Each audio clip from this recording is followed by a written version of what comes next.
22nd century science.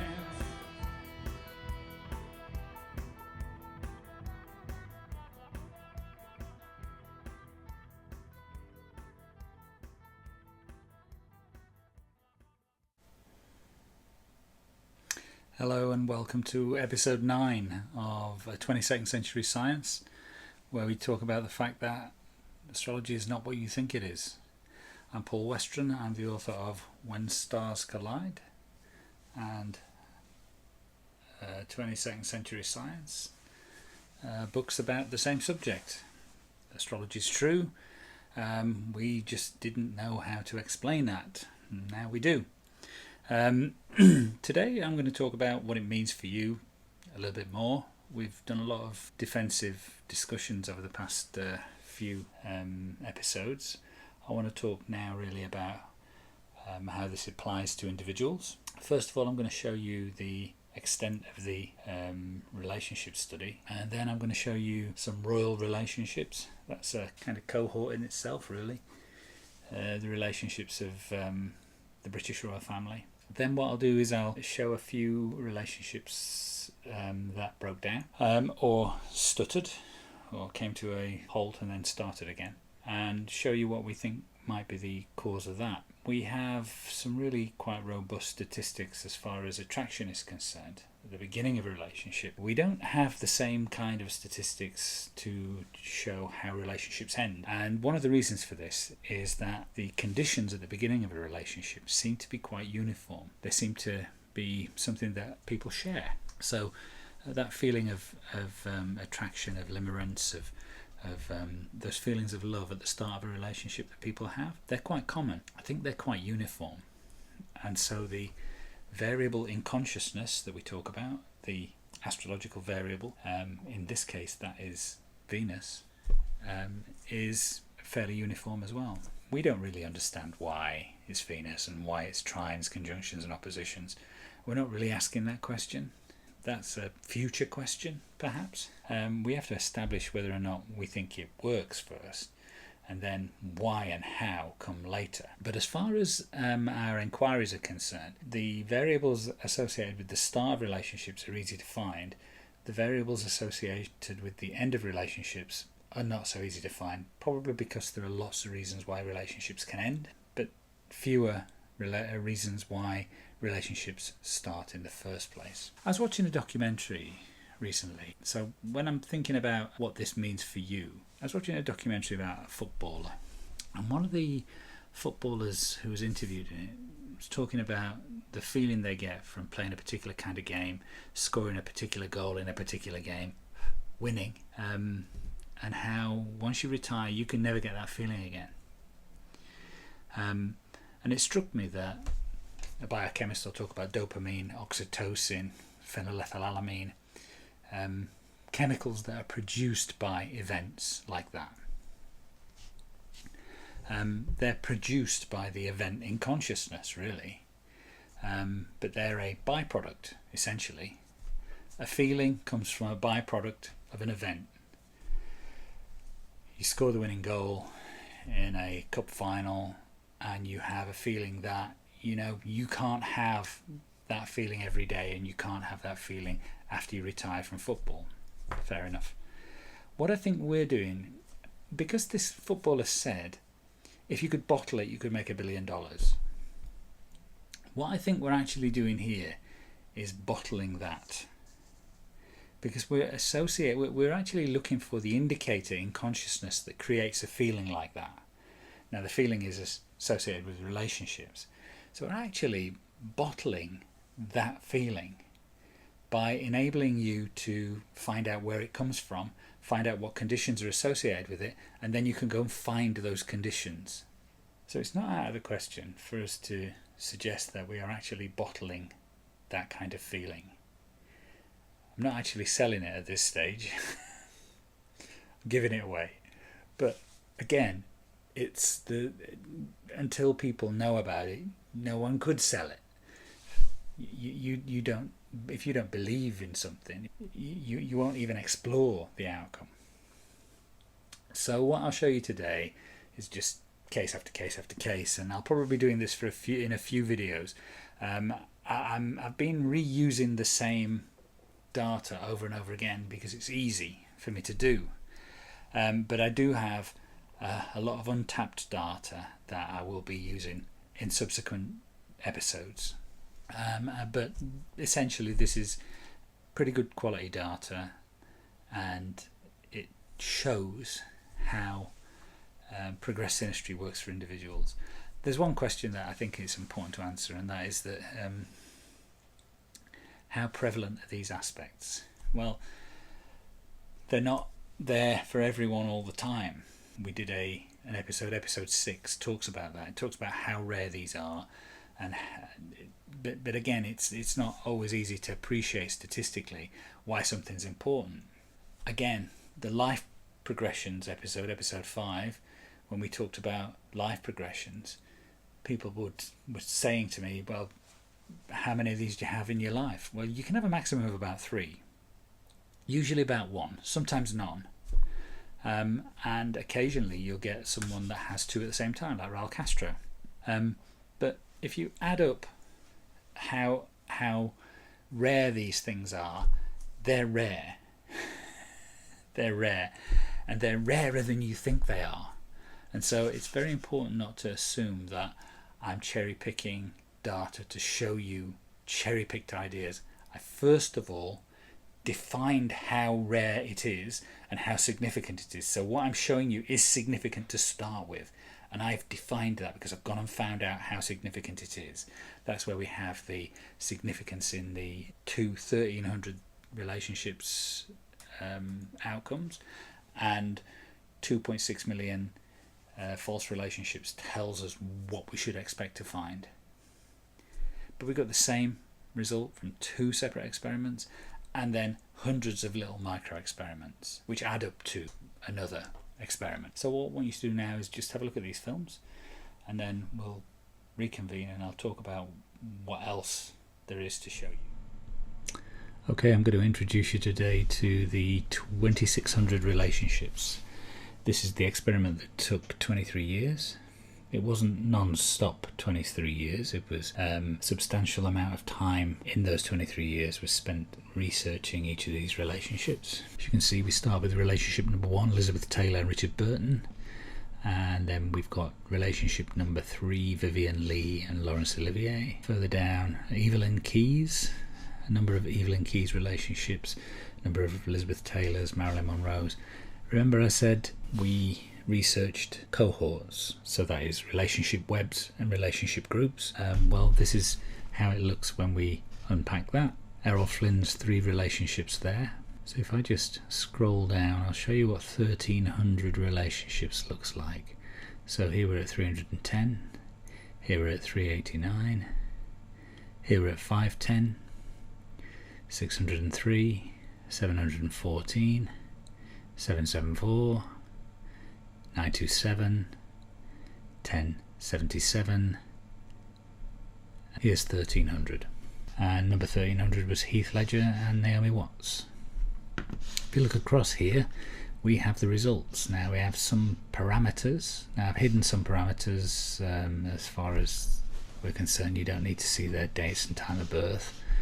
But we've got parameters here: the start year, the marriage year, and the end date. Now, sometimes we have a start year and no marriage year. That's called a love affair. Sometimes we have a marriage year and no start year. That's because we haven't been able to find a start year that differs from the marriage year. And the end date is either the relationship ended by death or ended by divorce and splitting, or it's continuing. So where we see the year 2024 in these, that means the relationship's still ongoing according to our data. Now across here, from column Q onwards, we have the results. This particular set is for relationship aspects that are 2 degrees and 1 minute of arc in their orb.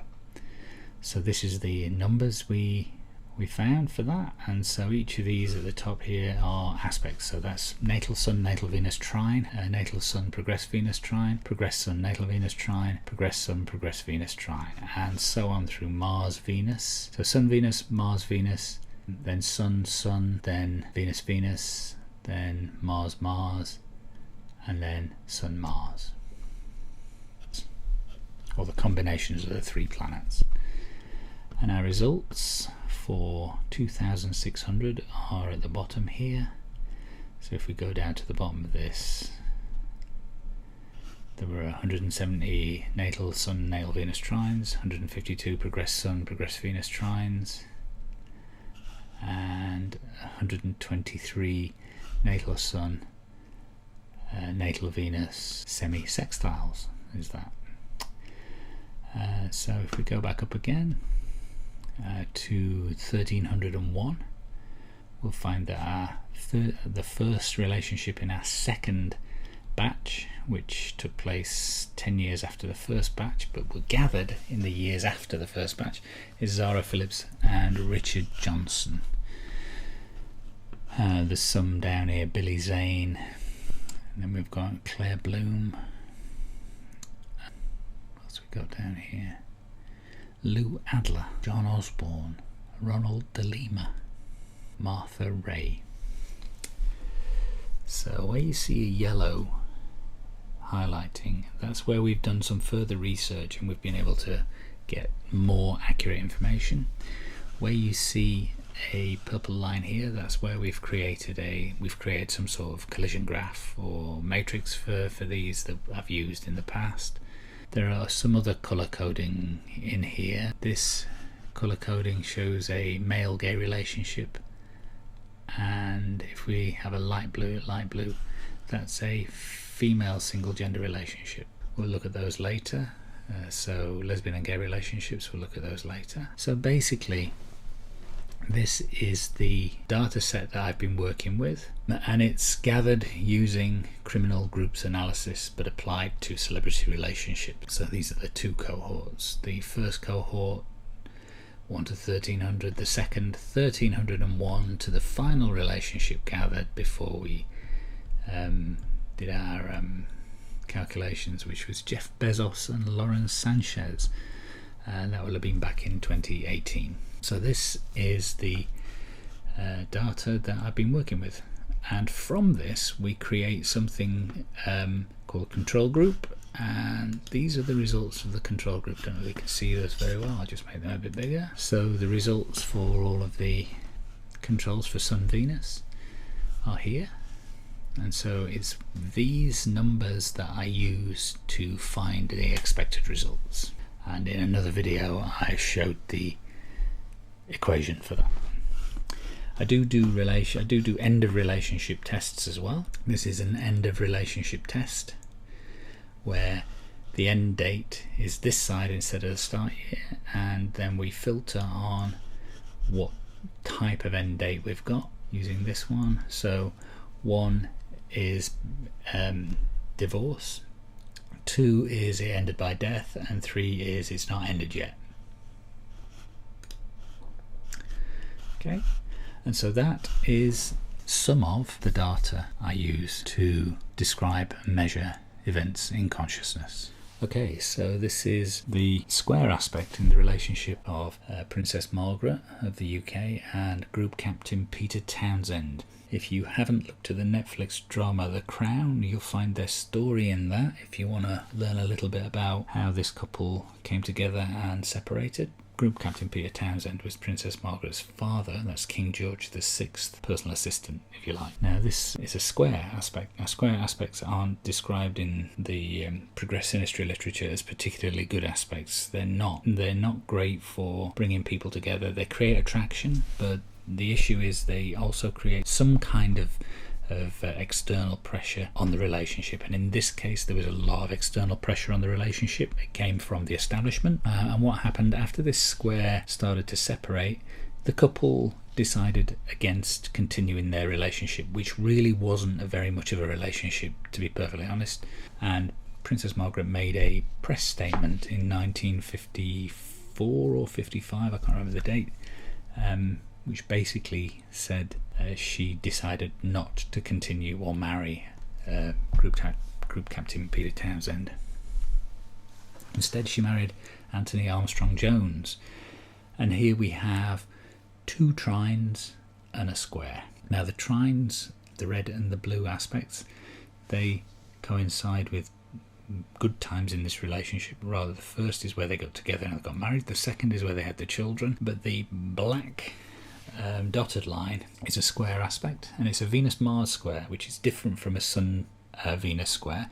Sun-Venus square is a little bit like a Romeo and Juliet aspect. This is different. This is more like there is a third party involved in it. What we see in a lot of these relationships, and I'll show you some examples later on, is there's often, with the Venus-Mars square, there's often something a little bit more sinister going on that breaks the relationship down. And in this case, that was the case. The timing in this is pretty good. But for Queen Victoria and Prince Albert, this was their progressed Sun, progressed Venus trine, and it came into orbit around 1836, which is when they started to take notice of each other. They married in 1839. This is Harry and Meghan. It's a Sun-Venus conjunction in this case. It's quite a wide one, lasts quite a long time, and they met pretty much at the middle of this one. And what's interesting about it is it's almost exactly the same as this one, which is also a Sun-Venus conjunction between the Duke and Duchess of Windsor, which was exact in 1934. This was King George VI and Queen Elizabeth, and it was an opposition in this case. They married in 1923, but he proposed in 1920. She kept turning him down. Eventually she said yes. And Queen Elizabeth II was born in 1926, and she had a progressed Sun natal Venus trine when she met and courted and married the Duke of Edinburgh. So it was a progressed Sun natal Venus trine, this one, which has a much more uniform shape to it, because basically the Sun moves are very uniform. It doesn't go backwards ever, so it moves forward at about a degree a year, and so these last for a very specific period of time.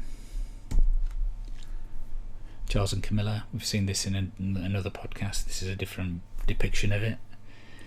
Basically a square, then a trine. So they're kept apart, then they're brought together. Nice and simple. Romeo and Juliet, and then the opposite of that. This is Kate and William. Now this is a Venus-Venus aspect, and it's a Venus-Venus trine, the red line, which is one of my favourite aspects. It is significant, but we have to slice and dice the data to see how significant it is, but it's a very, very important aspect. The Sun-Venus opposition that took place here took place around about the time that they temporarily split up for, which is interesting. And these are the 4 Venus aspects with Charles and Diana. The red one we've seen before because that's the progressed Sun, progressed Venus trine. But the light blue dotted line is a lovely little Venus trine. That's a Venus-Venus trine. The other 2 aspects are Venus-Mars. Now one's an opposition and one's a square. And as we saw with an earlier relationship, the Venus-Mars square brings infidelity, a third party involved. There were several third parties involved in this one, in the time frame that is demarcated by the aspects. And this is a close-up of that. What you can see from this is the Venus-Venus trine is there when they get married and when they have their children, and it disappears, and then it disappears and it's replaced by Venus-Mars square in opposition, which is when the relationship really starts to break down. Patti Boyd, Eric Clapton. He declared his love for her in 1969. That's the first one there. That's a Sun-Venus conjunction. Then the red line is another Sun-Venus conjunction. That happens in 1974. It's just out. We actually know the day their relationship started now. And we know that there was something like 2 degrees and 2 minutes outside. So this doesn't appear in any statistics, but it's telling a story that we can understand. So we've got conjunction, and then the relationship breaks down when the Venus-Mars square comes along. That's pretty much exact around the time of of Eric's relationship with Laurie Del Santo. You've seen this one before. This is Geldof and Yates. Basically, they met in 77, married in 83, split in 94, and that big nasty Venus-Mars square was coming in and hit around about exact in 1994 because of this. Paul Yates and Michael Hutchins. But this is interesting because this is a little bit like the Charles and Camilla aspect. The black line is showing that they were being kept apart by external factors, but we know that they were probably seeing each other in 1993. But this black line is a Sun-Venus square, not a Venus-Mars square. So it's actually circumstances that are keeping them apart there, or keeping their secret for them. Michael was seeing Helena Christensen, Paula was with Bob Geldof. So that black line there is showing them being kept apart. And then as it separates, they come together. Neither of them saw the aspect achieve perfection because they both died prior to that. Okay, Paul McCartney and Heather Mills, they got together under a progressed Venus, progressed Mars trine, which is the significant aspect associated with love affairs. Doesn't always turn into marriage, but in this case it did. The black line is a Venus-Mars square. I was able to predict the end of this relationship in print in 2003. I didn't mean to, didn't want to, but I ended up doing so. I did it in a cryptic way. So that was the Mountain Astrologer in October 2003 it was published. 2003. And Burton and Taylor, we know when their first kiss took place, and that took place in 1962 in January. And we know that this Venus-Mars opposition is a progressed Venus, progressed Mars opposition, came into orbit then. Now this isn't significant in the data, but it's significant to astrologers, so we understand what that is. And it pretty much spans the time of their relationship.